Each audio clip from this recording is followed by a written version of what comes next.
नमस्कार स्टूडेंट। हम लोग पढ़ रहे थे इंडियन पॉलिटी और उसमें हम लोगों ने अभी तक जो कवर किया है वो स्थानीय स्वशासन यानी पंचायती राज व्यवस्था को हम लोगों ने कवर किया है और उसके हमने 3 लेक्चर यहाँ पर देखे हैं। काफ़ी बड़ा टॉपिक था, बहुत ही बेहतरीन तरीके से हमने पढ़ाया है। जिन बच्चों ने वो लेक्चर ना देखा हो, आई बटन में लिंक दिया रहेगा, आप वहाँ से क्लिक करके आप उन लेक्चर्स को देख सकते हैं। और अगर आपको हमारी ऑनलाइन क्लास करनी है तो आप हमारे रवीन एकेडमी एप्लीकेशन को प्ले स्टोर से डाउनलोड कर लीजिए, स्क्रीन पर दिया हुआ है। यदि कोई आपको जानकारी लेनी है तो हमारे दिए गए व्हाट्सएप नंबर पर आप मैसेज कर सकते हैं, कॉल कर सकते हैं और सारी जानकारी ले सकते हैं। चलिए आज का क्लास हम लोग शुरू करते हैं। जैसा कि आप देख रहे हैं नगरीय स्वशासन, तो जो स्थानीय स्वशासन था उसमें हम लोगों ने देखा गाँव का और अब देखेंगे नगरों का। हाँ, जो पंचायती राज व्यवस्था है उसमें थोड़ा सा 2 मिनट उस पर चर्चा करेंगे। तो जो पंचायती राज व्यवस्था, इसका जो प्रावधान किया गया कॉन्स्टिट्यूशन में वो 73वें संविधान संशोधन अधिनियम 1992 के तहत किया गया और उसमें एक नई अनुसूची जोड़ी गई थी, अनुसूची 11, ठीक है। और उसमें भाग जोड़ा गया था 9 और आर्टिकल उसमें कितने थे? आर्टिकल थे 243 से लेकर 243 ओ, इतने आर्टिकल जोड़े गए थे। तो ये कुछ आर्टिकल से, जैसे हमारा यूपी पीसीएस है उसमें क्वेश्चन आ जाते हैं आर्टिकल से रिलेटेड। तो ये जो 243 से लेकर 243 ओ आर्टिकल हैं, इनमें जो इम्पोर्टेंट आर्टिकल हैं वो पहले यहाँ पर हम जल्दी से देख लेते हैं 2-3 मिनट में, और फिर हम लोग नगरीय स्वशासन को पढ़ेंगे। ओके, तो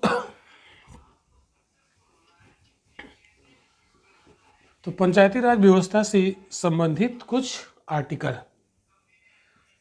पंचायती राज व्यवस्था से संबंधित आर्टिकल्स, ठीक है। तो इसमें कौन कौन से आर्टिकल्स यहाँ पर हमें देखने, तो जैसे आर्टिकल 243 है ना, आर्टिकल 243, इसमें इसकी डेफिनेशन दी गई है, इसकी परिभाषा दी गई है पंचायती राज व्यवस्था की, है ना। ऐसे आप थोड़ा सा ध्यान रखना है, आप 2-4 बारी से आप देख लेंगे लेक्चर को और इसका नोट्स बना लेंगे तो आपको ये लर्न हो जाएंगे। क्लियर, रटना नहीं है, मतलब थोड़ा समझना है। फिर 243 हो गया। अब 243, अब ABCD यहाँ से हम लोग शुरू कर देंगे, है ना। तो आर्टिकल 243 का जो ए है, इसमें कह दिया, इसमें ग्राम सभा है, ये इंपॉर्टेंट है, ग्राम सभा। तो ग्राम सभा की जो डेफिनेशन है वो किस आर्टिकल में दी गई है, यानी कौन सा आर्टिकल है जो ग्राम सभा का प्रावधान करता है, तो 243A। क्लियर।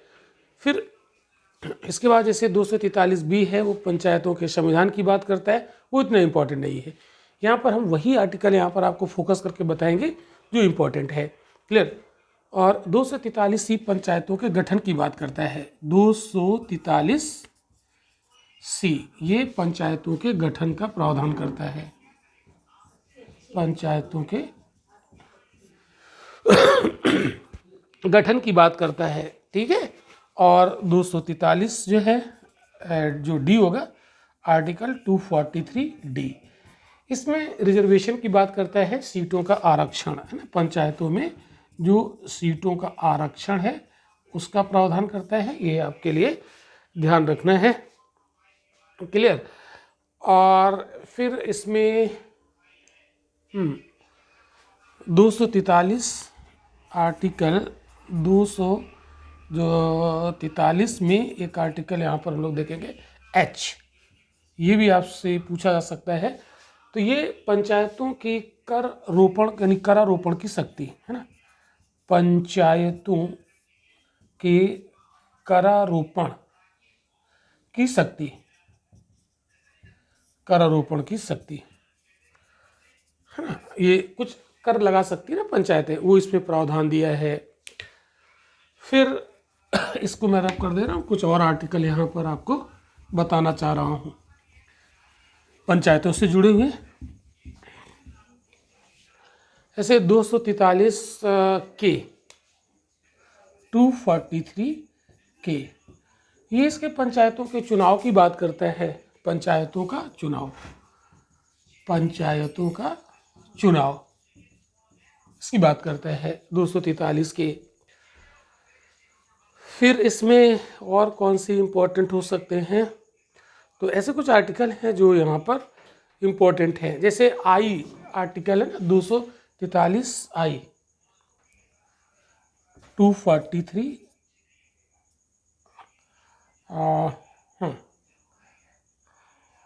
आई, ये इम्पोर्टेंट है। इसमें जो वित्त आयोग की बात की गई है वो इसमें है।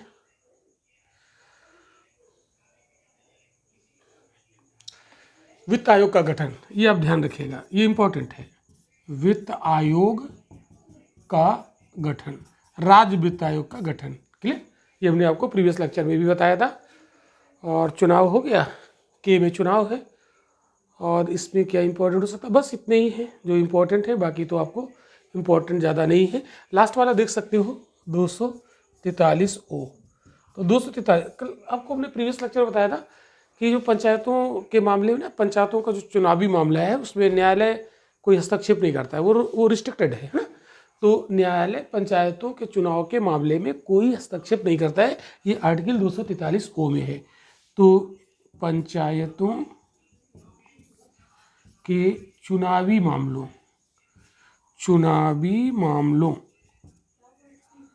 में न्यायालय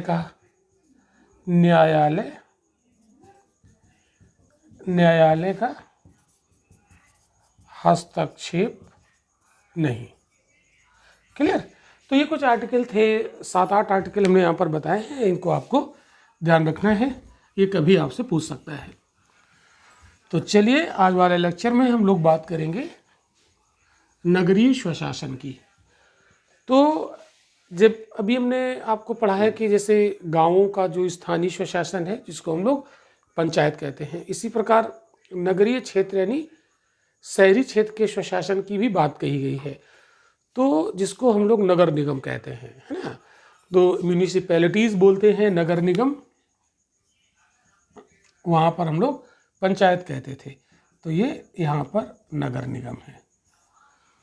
तो नगर निगम क्या है, यानी जो शहरी स्थानीय जो शासन व्यवस्था है शहरों के लिए, गांव की तो बात हो गई, तो शहरों का भी तो करना है ना। तो शहरी स्थानीय शासन, इसको भी समझ लेना है। तो अगर आपने पंचायतों वाला लेक्चर अच्छे से देखा है, 3 लेक्चर वहाँ पर मैंने पढ़ाए हैं, तो ये आपको समझना बहुत आसान है, इसमें कुछ नहीं है, है ना। बहुत सारी चीज़ें आपको कॉमन मिल जाएंगी, 2-4 चीज़ें अलग होंगी, तो वो यहाँ पर हम लोग डिस्कस कर लेंगे, क्लियर। तो जो शहरी स्थानीय शासन, इसका मतलब क्या है, मतलब स्थानीय मतलब शहर के जो लोकल लोग होते हैं वो सब मिलकर शासन व्यवस्था वहाँ की चलाएंगे। जैसे हमने पंचायतों में पढ़ा कि जो पंचायतों के जो स्थानीय लोग हैं वो मिलकर अपनी सरकार का गठन करते हैं और अपनी व्यवस्था चलाते हैं, बिल्कुल वैसे ही है, बस नगरों में, है ना। तो शहरी क्षेत्र के लोगों द्वारा, है ना, शहरी क्षेत्र के लोगों द्वारा चुने प्रतिनिधियों से बनी सरकार। तो शहरी क्षेत्र के लोगों द्वारा चुने प्रतिनिधियों की सरकार, चुने प्रतिनिधियों की सरकार, यही है शहरी स्थानीय शासन, है ना। तो एक कोई जैसे मान लो कोई एक लोकल शहर है, मान लो लखनऊ है या आपका इलाहाबाद है, वाराणसी है या कानपुर है, जो भी है, तो उस शहर के लोगों ने अपने ही बीच से लोगों को चुन लिया और चुनकर एक सरकार बना ली, और वही उस शहर की व्यवस्था को देखेगी, क्लियर। तो इसी को कहते हैं हम लोग शहरी स्थानीय शासन व्यवस्था, ओके। तो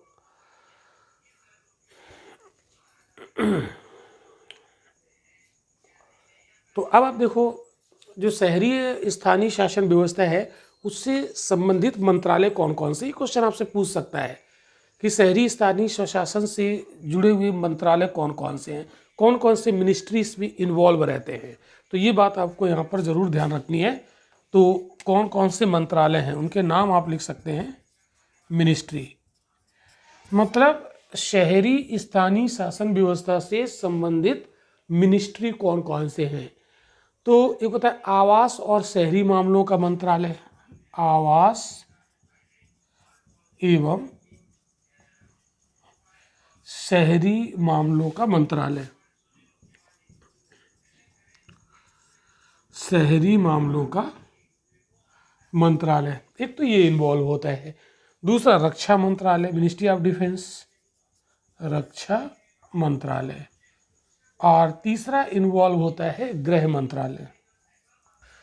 तो ये क्वेश्चन अगर आपका आ जाएगा तो शायद ही आप इसे सही कर पाए। गृह मंत्रालय, इस तरीके से इसको लिखेंगे, गृह मंत्रालय। तो आपका दिमाग हो सकता है यहाँ तक पहुँचे ही ना। अगर वो ऐसा क्वेश्चन पूछ लेता है कि शहरी स्थानीय स्वशासन से संबंधित कौन कौन से मंत्रालय आते हैं, तो ये 3 मंत्रालय यहाँ पर इन्वॉल्व होते हैं। शायद आप ये पहली बार सुन रहे होंगे। क्लियर, ध्यान रखना, लेकिन इसको ज़रूर याद रखना। अब हम लोग बात करते हैं नगर निकायों का विकास। ठीक है, ये जो नगर में शासन व्यवस्था है, इसका थोड़ा सा हम लोग हिस्टोरिकल बैकग्राउंड की बात अगर करें तो मुझे लगता है कि सही होगा, तो करना भी चाहिए। हिस्टोरिकल बैकग्राउंड है ना, नगर निकायों का विकास, नगर निकायों का विकास, इस पर बात कर लेते हैं। तो इसका हम लोग हिस्टोरिकल बैकग्राउंड की बात कर रहे हैं। ऐतिहासिक पृष्ठभूमि, ऐतिहासिक पृष्ठभूमि, इस पर डिस्कस हम लोग कर लेते हैं। ओके, तो देखो, जैसे आधुनिक भारत की अगर हम लोग बात करें तो इसका जो इतिहास है वो ब्रिटिश काल से जुड़ता है। तो ब्रिटिश काल के दौरान स्थानीय स्वशासन संस्थाओं का विकास होना शुरू हुआ भारत में, और इससे जुड़ी हुई कुछ घटनाएं हैं।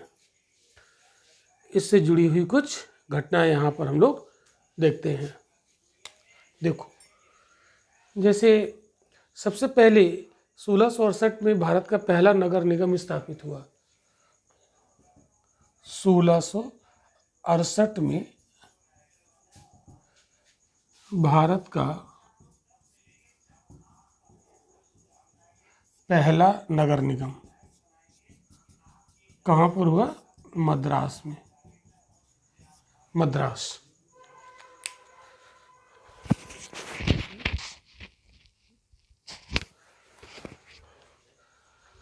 तो 1668 में भारत का पहला नगर निगम स्थापित हुआ, जिसको हम लोग मद्रास नगर निगम के नाम से जानते हैं। ये काफ़ी इंपॉर्टेंट है, बहुत बार क्वेश्चन पूछा जाता है। और फिर इसके बाद बम्बई में, कलकत्ता में नगर निगम स्थापित। तो आज़ादी के पहले की बात है, ब्रिटिश काल की बात है। तो इसके बाद हम लोग बात कर सकते हैं बम्बई, कलकत्ता, यहाँ पर नगर निगम बने। बम्बई और कलकत्ता में नगर निगम स्थापित हुए। तो नगरों का जो शासन व्यवस्था है उसकी जो शुरुआत है ये ब्रिटिश काल से मानी जाती है। और फिर 1870 में लॉर्ड मेयो के द्वारा विकेंद्रीकरण का संकल्पना दिया गया है, वित्तीय विकेंद्रीकरण की संकल्पना दी गई है ना। तो 1870 में, ये हिस्ट्री का भी क्वेश्चन है, लॉर्ड मेयो के द्वारा, लॉर्ड मेयो भारत का एक गवर्नर जनरल था, लॉर्ड मेयो के द्वारा वित्तीय विकेंद्रीकरण, फाइनेंशियल डिसेंट्रलाइजेशन, विकेंद्रीकरण का संकल्प यहाँ पर पारित किया गया। क्लियर। और फिर इसके बाद लॉर्ड रिपन का नाम तो हम सब जानते हैं, बहुत ही इम्पोर्टेंट है। अच्छा, ये जो वित्तीय विकेंद्रीकरण वाला जो क्वेश्चन है ये पूछा जाता है कि किसके काल में आया? Lord Mayo. ओके। और फिर लॉर्ड रिपन की बात करें तो इनको स्थानीय शासन का जन्मदाता कहा जाता है ना, स्थानीय स्वशासन का जन्मदाता, फादर बोला जाता है, स्थानीय स्वशासन का जन्मदाता कहा जाता है, क्योंकि इनके काल में बहुत सारी स्थानीय संस्थाएं विकसित हुई स्वशासन के लिए। इसके बाद स्थानीय स्वशासन से जुड़ा हुआ एक कमीशन भी बना, जिसे हम लोग रॉयल कमीशन के नाम से जानते हैं। तो इसके बाद 1907 में royal commission on decentralisation, royal commission on decentralisation, decentralisation, ये कमीशन बनाया गया 1907 की बात है, 1907 में। तो देखिए, जो नगर निगम हो या हमारा पंचायती राज व्यवस्था हो, इसको ये डिसेंट्रलाइजेशन का प्रतीक है, ये क्या बोलते हैं, विकेंद्रीकरण का प्रतीक है।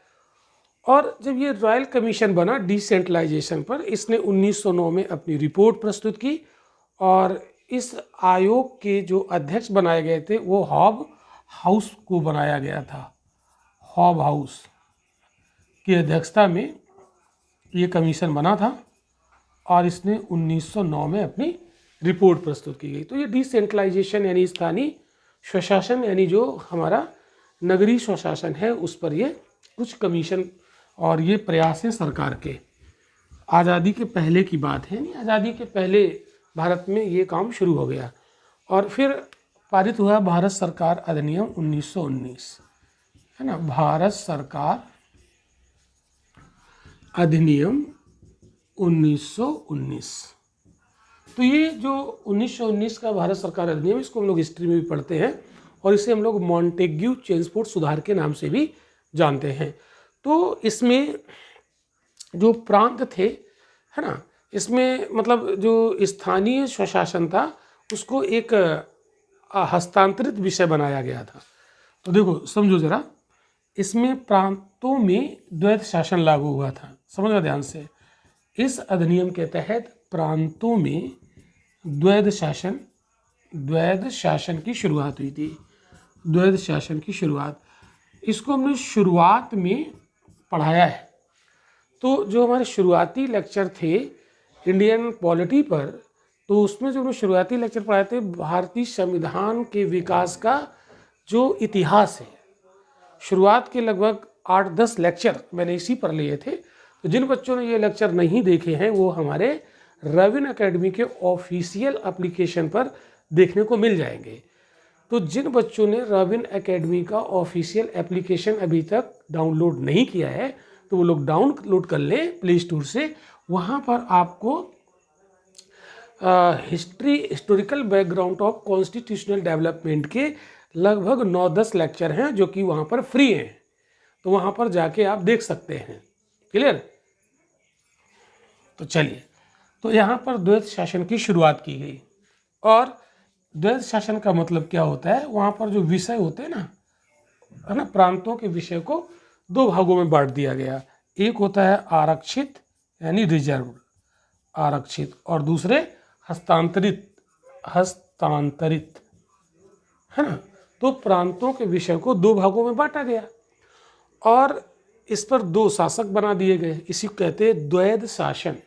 तो 2 शासक कौन बना दिए गए, तो यहाँ पर जो दो शासक होंगे वो कौन होंगे, तो जो आरक्षित विषय पर शासन करेगा, जो डिसीजन लेगा वो गवर्नर जनरल लेगा, और जो हस्तांतरित विषय पर जो जिम्मेदारी दी गई वो दी गई विधानमंडल के जो चुने हुए सदस्य यानी मंत्री। तो मंत्री यहाँ शासन करेंगे इन पर और इस पर गवर्नर जनरल करेगा। तो विषयों को 2 भागों में बांट दिया गया और 2 शासक बना दिए गए। इसी को कहते हैं द्वैध शासन। तो द्वैध शासन में जो भारत सरकार अधिनियम 1919 था, इसमें जो स्थानीय स्वशासन था, क्लियर, जो स्थानीय स्वशासन था उसको हस्तांतरित विषयों में रखा गया। कहाँ रखा गया? हस्तांतरित विषयों में। और हस्तांतरित विषयों पर जिम्मेदारी किसकी होती थी? मंत्री की। तो यहाँ पर एक भारतीय मंत्री को इसका प्रभारी बनाया गया। कहने का मतलब हमारा ये है कि 1909 के अधिनियम में स्थानीय स्वशासन का मुद्दा उठाया गया और स्थानीय स्वशासन किसका विषय रखा गया? राज्य का। और उन स्थानीय स्वशासन को हमने किस कैटेगरी में रखा? ट्रांसफर्ड सब्जेक्ट यानी हस्तांतरित विषयों पर। और स्थानीय स्वशासन की जिम्मेदारी किसको दी गई? इसका प्रभारी किसको बनाया गया? भारतीय मंत्री को बनाया गया। आई होप कि आपको क्लियर हो गया होगा।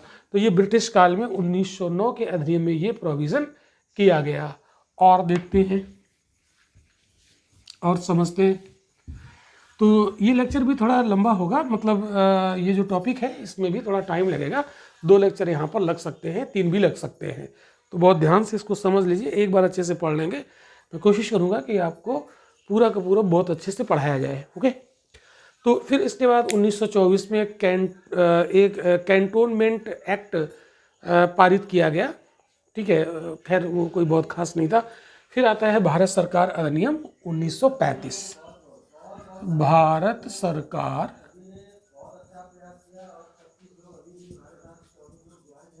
अधिनियम 1935। इसमें प्रांतीय स्वायत्तता तो खत्म कर दी गई है ना, और केंद्र में द्वैध शासन शुरू किया गया। तो प्रांतीय स्वायत्तता यानी प्रांतों को स्वायत्त कर दिया गया, ऑटोनोमस बना दिया गया। तो इसके अंतर्गत स्थानीय स्वशासन को भी प्रांतीय विषय घोषित किया गया, यानी स्थानीय स्वशासन को भी अभी भी प्रांत का विषय बना दिया गया। इसके लिए स्थानीय स्वशासन को इग्नोर नहीं किया गया, स्थानीय स्वशासन के ऊपर काम हो रहा है ना, लोकल सेल्फ गवर्नमेंट पर काम हो रहा है। तो अंग्रेजों के द्वारा बनाया गया ये अंतिम नियम था। इसका भारत आज़ाद हो गया और फिर भारत का अपना संविधान बना। तो संविधान में फिर हम स्थानीय स्वशासन को कहाँ पर देखते हैं, तो उसकी बात हम लोग यहाँ पर करेंगे अब। क्लियर? तो अब हम बात करते हैं इसके संवैधानिकरण की। तो जो नगर निकाय हैं या जो नगरीय स्वशासन है, इसके हम लोग संवैधानिकरण की बात यहाँ पर करने वाले हैं। संवैधानिकरण, ओके। कहने मतलब ये है, यहाँ पर हम ये बात करने वाले हैं कि जो हमारा नगरीय स्वशासन है इसको संविधान में कैसे दर्जा दिया गया। तो बिल्कुल जैसे हम लोगों ने पंचायतों का संवैधानिकरण पढ़ा था, बिल्कुल सेम डिट्टो वही है, इसमें कुछ अलग कुछ नहीं है। तो इसको हम यहाँ पर पढ़ाएंगे ज़रूर, लेकिन आपका रिवीजन हो जाएगा। तो जिन बच्चों ने पंचायतों वाला लेक्चर नहीं देखा वो देख लें, और फिर इस लेक्चर को देखेंगे तो बहुत अच्छे से समझ में आ जाएगा और पूरा का पूरा रिवाइज हो जाएगा। तो चलिए देखते हैं इसमें। तो इसके लिए ये बात उठाई गई कि भाई जो नगरीय स्वशासन है इसको जब तक संविधान में नहीं लाएंगे और तब तक इसको कोई शक्ति नहीं मिलेगी, और तब तक हम इसके लिए किसी पर जोर ज़बरदस्ती भी नहीं कर सकते कि नगरों में स्थानीय स्वशासन के लिए सरकार बनाओ। तो पहले इसको अगर हम संविधान में शामिल कर लेते हैं तो फिर लोग बाध्य हो जाएंगे, हर एक नगर इसके लिए बाध्य हो जाएगा और अपने यहाँ वो स्थानीय स्वशासन करेगा, यानी सरकारें बनाएगा, जिससे नगरों का विकास होगा। क्लियर? तो सबसे पहले 1989 में राजीव गांधी की सरकार ने एक संशोधन बिल लाए लोकसभा में, लेकिन दुर्भाग्य की ये बात रही कि वो बिल पास नहीं हो पाया। तो यहाँ से इसकी हम बात शुरू करेंगे, यानी अगस्त 1989 की बात है। 1989 में राजीव गांधी जी की सरकार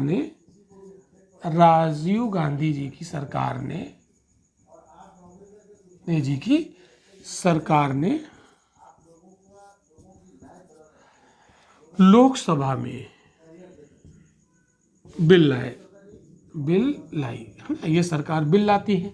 बिल का नाम क्या है? 65वां संविधान संशोधन विधेयक, नगर पालिका विधेयक था एक्चुअल में ये। तो 65वां संविधान संशोधन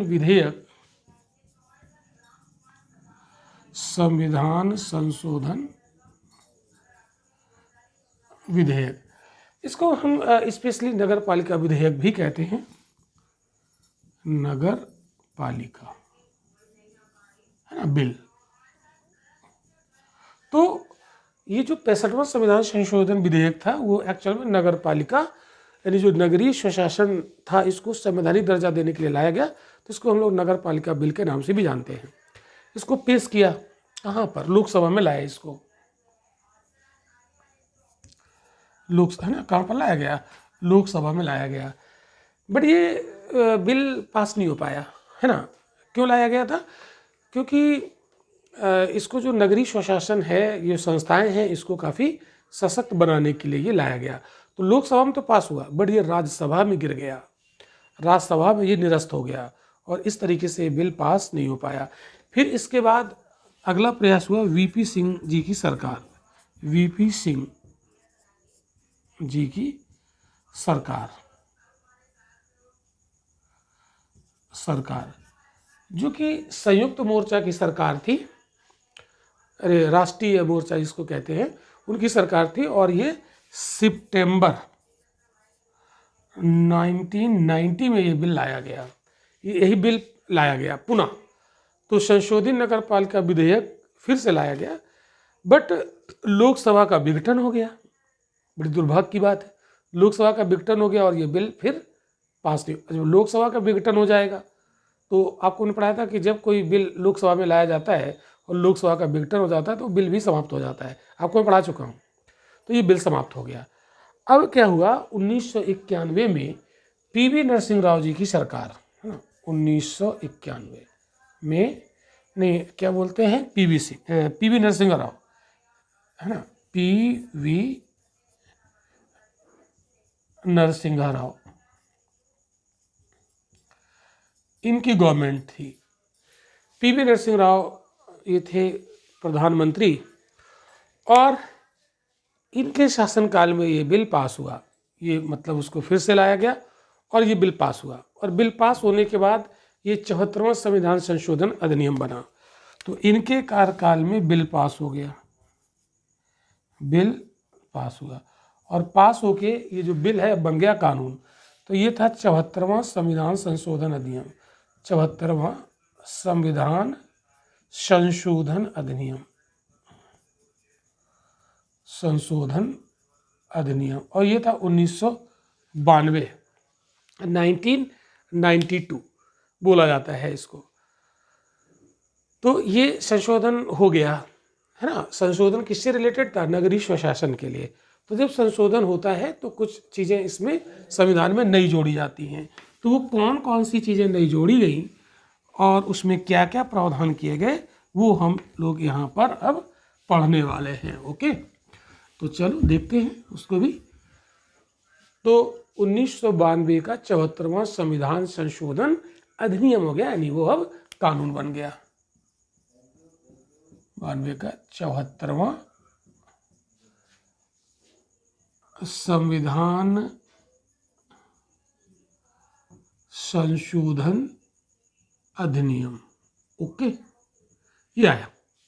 और इस संविधान संशोधन अधिनियम के तहत भारतीय संविधान में भाग 9 का जोड़ा गया, यानी 9A जोड़ा गया और इसे नगर पालिकाएं नाम दिया गया, है ना। इसमें जो बात कही गई वो नगर पालिकाओं से संबंधित है।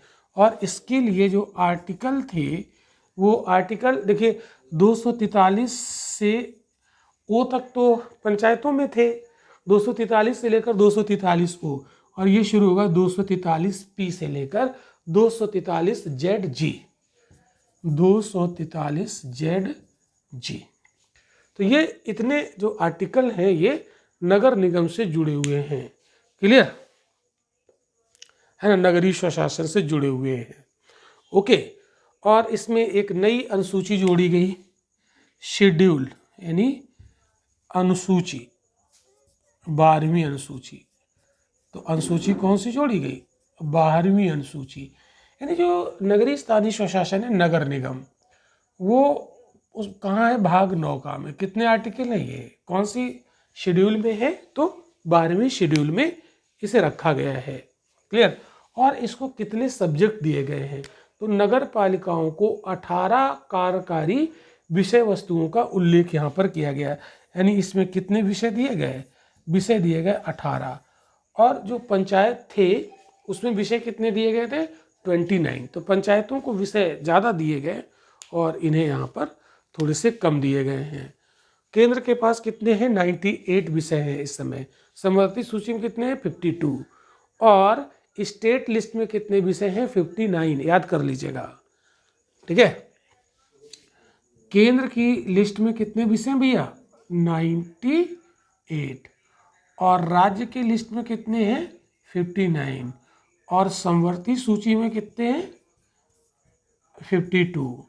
और पंचायतों में कितने हैं, एक जगह लिख देता हूँ, पंचायतों में कितने 29 और नगर निगम यानी शहरी क्षेत्रों में कितने हैं 18। ये आप एक जगह लिख लीजिएगा, इसको लिस्टिंग कर लीजिएगा ताकि आपको याद हो जाए। प्रेजेंट टाइम में यही प्रावधान, ध्यान रखिएगा इसको। तो इस अधिनियम ने जो ये 74वां संविधान संशोधन अधिनियम है, इसने नगर पालिकाओं को संवैधानिक दर्जा प्रदान कर दिया। अब हम लोग आगे और बात करते हैं। तो 1992 का 74वां संविधान संशोधन अधिनियम है, इससे जो नगर पालिकाएं हैं इसने मतलब नगर पालिकाओं को काफ़ी शक्तिशाली बना दिया। ओके, तो शहरी शासन को इसने पुनर्जीवित कर दिया इस संशोधन अधिनियम ने, है ना, ध्यान रखिएगा। अब तो ये काफ़ी पावरफुल हो गया है ना, जब संविधान में इसको शामिल कर लिया गया, इसको सारे विषय वगैरह सब दे दिए गए, तो ये थोड़ा सा पावरफुल हुआ और अब बाध्यता हो जाएगी। तो जो चीज़ें संविधान में है उसको लागू कराना बाध्यता हो जाएगी, यानी अब ये पावरफुल हो गया।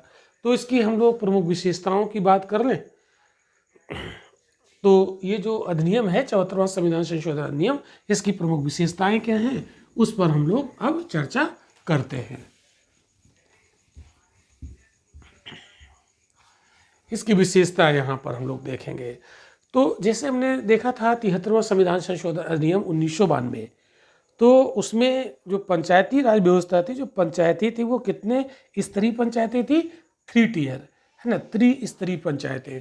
वैसे ही जो नगरीय शासन है उसमें भी 3 स्तर होंगे, 3 टियर होंगे। तो जैसे हम आपको यहाँ पर बताते हैं, जैसे 3 स्तर कौन कौन से होंगे। जैसे एक होगा नगर पंचायत, नगर पंचायत। अब नगर पंचायत से थोड़ा और हम जाएंगे तो होगा नगर पालिका परिषद, नगर पालिका परिषद। और जाएंगे तो जो तीसरा टियर होगा वो होगा नगर पालिका क्या बोलेंगे, निगम, है ना, नगर पालिका निगम, यानी नगर निगम जिसको हम लोग कहते हैं, नगर पालिका निगम, शॉर्ट में इसको क्या कहते हैं, नगर निगम। तो ये कितने स्तर हैं, 3 टियर हैं, तो इसको बोलते हैं त्रिस्तरीय। तो जैसे त्रिस्तरीय 3 टियर पंचायती राज सिस्टम है, वैसे ही 3 टियर नगरीय स्वशासन भी है। तो जो नगर पंचायत हैं ये जानते हो कहाँ पर गठित होंगी, ऐसे क्षेत्रों में जो ना तो पूर्णतया गांव है और ना ही पूर्णतया शहर है, यानी वो ट्रांजिशन की अवस्था में है, यानी वो संक्रमण की अवस्था में है, यानी नगर गांव से वो नगरों में तब्दील हो रहे हैं। तो ऐसी जगह पर क्या बनते हैं, नगर पंचायत। अब ऐसा आप देखो, जैसे कोई पहले गांव था और वो धीरे धीरे डेवलप होकर शहर का रूप ले रहा है, लेकिन अभी पूर्णतया शहर बना नहीं है, तो उसको बोलेंगे हम क्या, वहाँ पर बोलेंगे वो संक्रमण के दौर में है और वहाँ पर नगर पंचायत बनेगी। तो जैसे मतलब छोटे कस्बे वगैरह होते हैं, है ना, कस्बे जो गांव भी नहीं है शहर भी नहीं है, ऐसा हम कह सकते हैं, तो वहाँ पर नगर पंचायत बनती है। फिर जो छोटे शहर होते हैं वहाँ पर नगर पालिका परिषद होती है, छोटे शहरी क्षेत्रों में।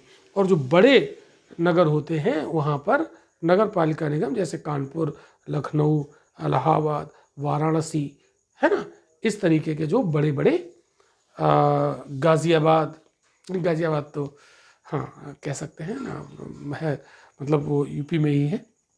तो इतनी बात आपको समझ में आई, क्लियर, बहुत अच्छे से समझ में आ गई होगी। अब जैसे मान लो इसके कुछ अपवाद हैं, इस अधिनियम के कुछ एक्सेप्शंस हैं, अपवाद। तो वो अपवाद कौन कौन से हैं इसको भी थोड़ा सा हमें समझना पड़ेगा। जैसे मान लो कोई शहरी क्षेत्र है जहाँ पर शहरी सुविधाएं किसी औद्योगिक प्रतिष्ठान के द्वारा उपलब्ध कराई गई हों, वो ध्यान से समझना जो मैं बोल रहा हूँ। एक कोई ऐसा शहर बन गया है जहाँ पर शहर की जो जितनी भी सुविधाएं हैं वो सरकार के द्वारा उपलब्ध नहीं कराई गई हैं, वो किसी औद्योगिक प्रतिष्ठान के द्वारा उपलब्ध कराई गई। मान लीजिए जैसे कहीं पर एक औद्योगिक क्षेत्र है और वहाँ पर जितने भी वर्कर हैं वो वहाँ पर रहने लगते हैं, उनकी कॉलोनी बन जाती है, वहाँ मार्केट लगने लगता है, तो एक शहरी क्षेत्र बन जाता है।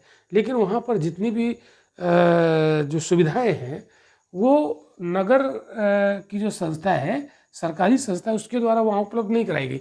जैसे वहाँ पर नाली बनाना है ना, बिजली की व्यवस्था करना है ना, गलियाँ बनवाना, वो किसी औद्योगिक प्रतिष्ठान के द्वारा की गई हैं। तो राज्यपाल उस क्षेत्र को एक औद्योगिक क्षेत्र के रूप में उसको विनिर्दिष्ट कर सकते हैं, उसका उल्लेख कर सकते हैं, और इस स्थिति में वहाँ पर नगर पालिका का गठन नहीं किया जाएगा। ये अपवाद है। क्लियर? तो कहाँ नगर पालिका का गठन नहीं होगा, बताओ भाई, कहाँ नहीं होगा? एक ऐसा शहरी क्षेत्र जहाँ पर शहरी जैसे जो शहरों वाली सुविधाएं हैं वो किसी सरकारी संस्था के द्वारा उपलब्ध न कराकर उस औद्योगिक प्रतिष्ठान के द्वारा उपलब्ध कराई जा रही हो, तो ऐसी जगहों पर, ऐसे शहरी क्षेत्रों में नगर पालिका का गठन नहीं किया जा सकता है। क्लियर? आई होप कि इतनी बात आपको समझ में आ गई होगी। अब ये जो 3 स्तर आपको बताए गए हैं, इसके किस आधार पर इनको बनाया जाता है? तो ये उस क्षेत्र की जनसंख्या को भी देखा जाता है, जनसंख्या घनत्व को भी देखा जाता है, और स्थानीय प्रशासन के लिए वहाँ पर राजस्व के क्या स्रोत हैं उनको भी देखा जाता है।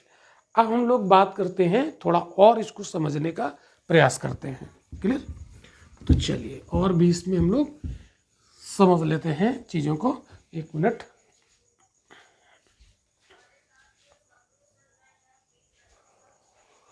कुछ चीज़ें और समझते हैं। तो हमने बताया अभी 2-3 बातें बताई कि किस आधार पर इनको कैटेगराइज किया जाता है।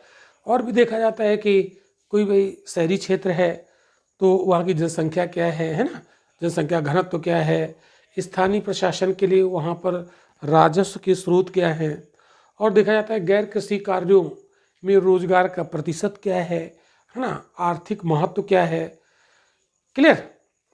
और भी कुछ कारण होते हैं जिसे राज्यपाल विचार करने योग्य मानता है ना, कि राज्यपाल, और भी ऐसे कुछ फैक्टर होते हैं जिस पर राज्यपाल विचार कर सकते हैं, और उस आधार पर वो वहाँ पर नगर निगम बनेगा कि नगर पंचायत बनेगी, क्या बनेगा। ठीक है? क्लियर? अब हम लोग बात करते हैं इसकी संरचना। तो इसकी हम संरचना की बात करने वाले हैं, कैसा होगा इसका स्ट्रक्चर, है ना, जो नगरीय शासन है उसका कैसा होगा स्ट्रक्चर। तो नगर पालिका के इसमें बहुत सारे सदस्य होंगे, है ना, सदस्यों का चुनाव होगा, और फिर उसमें अध्यक्ष भी होंगे। जैसे हमने पंचायत में देखा था, सदस्य होते थे 3 स्तर पर, फिर उसका अध्यक्ष भी होता था, हेड होता था, याद आ रहा है? तो जब हमने पंचायत पढ़ा था तो उसके जो पंचायत के जो 3 स्तर थे, इन तीनों स्तरों पर जो सदस्यों का चुनाव होता था वो डायरेक्ट होता था, है ना। उस क्षेत्र में जो लोग रहते हैं, जो वयस्क हैं, जो 18 साल जिनकी उम्र है, जिनका वोटर लिस्ट में नाम है, यानी जो ग्राम सभा में आते थे, वो उन्हें वोट करते थे, है ना, वो उनके सदस्यों को चुनते थे। बिल्कुल वैसा यहाँ पर भी है। तो नगर पालिका के जितने भी सदस्य होते हैं वो सीधे नगर पालिका क्षेत्र के लोगों के द्वारा चुने जाते हैं। ध्यान समझना, क्या बोला मैंने? नगर पालिका के सभी सदस्य, नगर पालिका के सभी सदस्य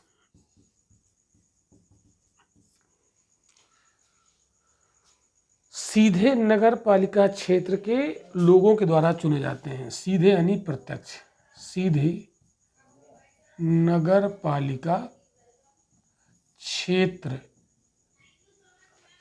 के लोगों द्वारा चुने जाते हैं, लोगों द्वारा चुने जाते हैं।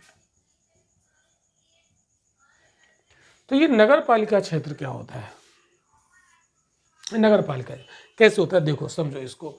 नगर पालिका क्षेत्र, तो इसके लिए करना क्या होता है, प्रत्येक नगर पालिकाओं को निर्वाचन क्षेत्रों में बांटा जाता है। जैसे मान लो ये पूरा नगरीय क्षेत्र है, क्लियर। जैसे मान लो ये लखनऊ है, या गाजियाबाद है, या आपका इलाहाबाद है, जो भी है, तो ये पूरा शहर है। अब इसको हम किस में डिवाइड कर लेते हैं, इसको डिवाइड कर लेते हैं ये जो नगर पालिका है इसको हम निर्वाचन क्षेत्रों में बांटते हैं। तो ये जो हमने बांट दिए, ये क्या है, एक निर्वाचन क्षेत्र है, ये दूसरा है, ये तीसरा है, इसको हम वार्ड कहते हैं। ये क्या कहते हैं, ये जो निर्वाचन क्षेत्र होते हैं इसको वार्ड बोला जाता है, वार्ड में बांटते हैं। ये क्या है, निर्वाचन क्षेत्र है, इसको वार्ड बोला जाता है। क्लियर। और अब इस वार्ड में जितने लोग आते हैं, ये इनके वार्ड में कोई मेंबर खड़ा होगा, मतलब कोई खड़ा होगा इलेक्शन में, और यहाँ के इस वार्ड के सभी लोग उसे वोट करेंगे, है ना। एक से अधिक खड़े होंगे, एक तो खड़ा नहीं होगा। अब फिर उसमें जिसको सबसे ज़्यादा वोट मिलेंगे वो जीत जाएगा। तो जो इस निर्वाचन क्षेत्र था तो वार्ड से जीतता है उसको बोलते हैं पार्षद या सभासद। तो इस वार्ड से जो विजयी होगा उसे क्या बोलेंगे, पार्षद। क्या बोलते हैं भाई, पार्षद। तो ये हर वार्ड से पार्षद चुने जाएंगे। क्लियर। और पूरे इस नगर का नगर प्रमुख चुना जाएगा, जिसको हम लोग मेयर वगैरह कह सकते हैं। क्लियर। तो ये हर वार्ड में जो पार्षद होता है ये अपने वार्ड के डेवलपमेंट के लिए काम करता है। तो हर वार्ड में जो पार्षद होते हैं ये अपने अपने वार्ड का डेवलपमेंट करता है, और इस तरीके से पूरे शहर का डेवलपमेंट हो जाता है। क्लियर बात हुई कि नहीं? आई होप कि क्लियर हो गया होगा। अब आप देखो, जो राज्य विधानमंडल है, जो स्टेट लेजिस्लेचर है, ये नगर पालिका के अध्यक्ष के निर्वाचन का तरीका प्रदान करता है। अब इनका जो अध्यक्ष होगा, है ना, इसका जो अध्यक्ष होगा उसका चुनाव कैसे होगा, ये तो सदस्यों के चुनाव की बात कही गई। तो राज्य विधानमंडल जो स्टेट लेजिस्लेचर होता है वो नगर पालिका के अध्यक्ष के निर्वाचन का तरीका बताता है ना। तो कौन डिसाइड करेगा, राज्य विधान मंडल। क्लियर। तो अध्यक्ष के चुनाव की जो विधि है, जो तरीका बताएगा, राज्य विधानमंडल बताएगा, उसके बताए गए तरीके से अध्यक्ष का चुनाव होगा। क्लियर। तो जो नगर पालिका होती है इसमें चुने हुए सदस्य आते हैं, अध्यक्ष आते हैं, और इसके अलावा इसमें कुछ और भी लोग आते हैं। तो वह व्यक्ति जिसे नगर पालिका के प्रशासन का विशेष ज्ञान हो अथवा अनुभव हो, लेकिन उसे उसे भी नगर पालिका का सदस्य बनाया जा सकता है। तो जैसे हम लोगों ने पढ़ा था कि जो राज्य विधान परिषद होती है, राज्य विधान परिषद, उसमें लोगों का चुनाव होता है, सदस्यों का। लेकिन आपको हमने पढ़ाया था कुछ सदस्य ऐसे भी होते हैं 1/6 जिनका चुनाव नहीं होता है, उसको राज्यपाल नॉमिनेट कर देते हैं, यानी बिना चुने हुए वो वहाँ आ जाते हैं। क्लियर। वैसा यहाँ भी है। तो ये जो हमने आपको बताया चुने हुए सदस्य, इसके अलावा कुछ ऐसे भी व्यक्ति यहाँ पर आते हैं जिनका चुनाव नहीं होता है। तो नगर पालिका कौन आते हैं, जिसे नगर पालिका के प्रशासन का विशेष ज्ञान हो या अनुभव रखता हो, वो इसमें आ सकता है। क्लियर। लेकिन वहाँ पर वो वोट नहीं डाल सकता है ना, नगर पालिका की सभा में वोट नहीं डाल सकता, बाकी तो पार्टिसिपेट कर सकता है। इसके अलावा निर्वाचन क्षेत्रों का प्रतिनिधित्व करने वाला, जैसे मान लो कोई ये निर्वाचन क्षेत्र है ना, ये वाला एक वार्ड है, और यहाँ पर कोई लोकसभा या राज्य विधानसभा का सदस्य है जो इस वार्ड का प्रतिनिधित्व करता है। क्लियर। तो इन्हें भी यहाँ का सदस्य बनाया जा सकता है, कहने का मतलब ये है। और राज्यसभा और राज्य विधान परिषद के सदस्यों को जो नगर पालिका क्षेत्र में मतदाता के रूप में पंजीकृत होते हैं उनको भी यहाँ का सदस्य बनाया जा सकता है। क्लियर। तो ये बात आपको याद रखनी है।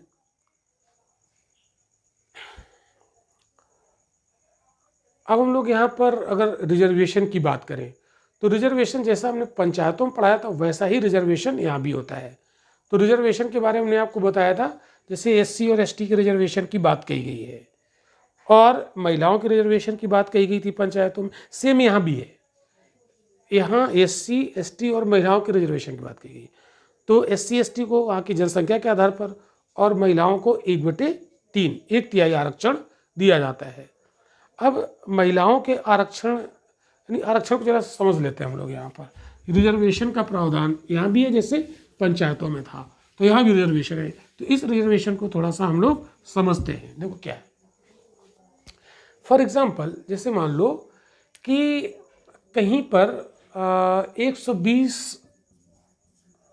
मान लो सीटें हैं, क्लियर। तो इसमें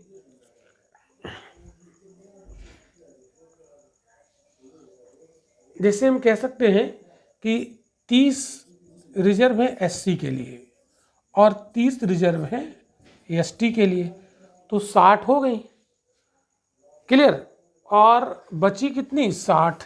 तो 120 में ये 60 तो रिजर्व हो गई, किसके लिए, एससी एसटी के लिए रिजर्व, और बची 60। तो 60 कैसी होंगी, ये अनरिजर्व्ड होंगी, यानी अनारक्षित होंगी, अनारक्षित। इसका मतलब है कि 60 आरक्षित हैं और 60 अनारक्षित हैं। तो ये एससी एसटी। अब आप देखो महिलाओं का यहाँ पर क्या होगा, अगर हम लोग बात करें महिलाओं की, तो जैसे यहाँ पर 30 है, तो यहाँ पर 1/3 एससी की महिलाओं का आरक्षण मिल जाएगा, यानी इस 30 में 1/3 मतलब 10। तो 1/3 कितना हो गया, 10। तो 10 किसके लिए हो गई, एससी की महिलाओं के लिए, क्लियर। तो 30 में 10 निकल गई एससी की महिलाओं के लिए, रिजर्व हो गई, 20 बची। अब इस 20 में भी चाहे पुरुष खड़े हो जाएं चाहे महिलाएं खड़ी हो जाएं, इसके लिए महिलाओं को 10 सीटें तो यहाँ रिजर्व हैं ही, लेकिन इस 20 में जो बची हैं इसमें भी महिलाएं चुनाव लड़ सकती हैं, यानी आरक्षण के भीतर आरक्षण हो गया ये। सिमिलरली यहाँ एसटी वालों के लिए, महिलाओं के लिए 1/3, यानी 30 में 10 निकल गई महिलाओं के लिए, और बची कितनी, 20। इस 20 में पुरुष भी लड़ सकते हैं, महिलाएं भी लड़ सकती हैं, यानी जो रिजर्व है वो तो है ही, इसके बाद जो बची उसमें भी लड़ सकते हैं। अब अनारक्षित है, तो अनारक्षित में 1/3 महिलाओं के लिए हो जाएंगी, क्लियर। तो 1/3 कितनी हो गई, 20। कितनी हो गई, 20। तो 20 यहाँ पर महिलाओं के लिए आरक्षित हो गई, क्लियर। तो 120 में टोटल आरक्षित सीटें कितनी हो गई महिलाओं के लिए, 10 10 20 20 40, यानी 120 में 40 सीटें तो महिलाओं की हो गई। आप देखो कि महिलाओं को स्थानीय स्वशासन में किस तरीके से पावरफुल किया जा रहा है, क्लियर। और मतलब 120 में 40 महिलाओं की हो गई, 10 एससी की, 10 एसटी की और 20 सामान्य, ये तो हो गई 40। लेकिन 40 के अलावा सीटों पर भी और महिलाएं चुनाव लड़ सकती हैं। तो ये एक बहुत बड़ा बदलाव आप देख सकते हैं। हाँ, कुछ राज्यों में 1/2 महिलाओं के लिए भी आरक्षित होती हैं, जैसे मध्य प्रदेश में 1/2 है, लेकिन 1/2 से ज़्यादा नहीं। तो ये आरक्षण। अब ओबीसी के लिए आरक्षण का प्रावधान यहाँ पर है नहीं, तो राज्य विधानमंडल चाहे तो ओबीसी के लिए आरक्षण का प्रावधान कर सकते हैं, क्लियर। तो ओबीसी के आरक्षण का कोई प्रावधान नहीं है, वो राज्य विधानमंडल पर डिपेंड करता है। अब यहाँ के अध्यक्षों की अगर बात करें इन संस्थाओं में, तो अध्यक्षों के लिए भी आरक्षण का यही प्रावधान है, क्लियर। तो ये हो गया रिजर्वेशन। तो रिजर्वेशन के बाद हम लोग बात करेंगे कार्यकाल की, और भी चीज़ें यहाँ पर हम लोग समझेंगे, लेकिन आज यहाँ पर हम क्लास को यहीं पर रोकेंगे। इसका बचा हुआ पार्ट है वो हम इसके सेकंड लेक्चर में कवर करेंगे, ओके।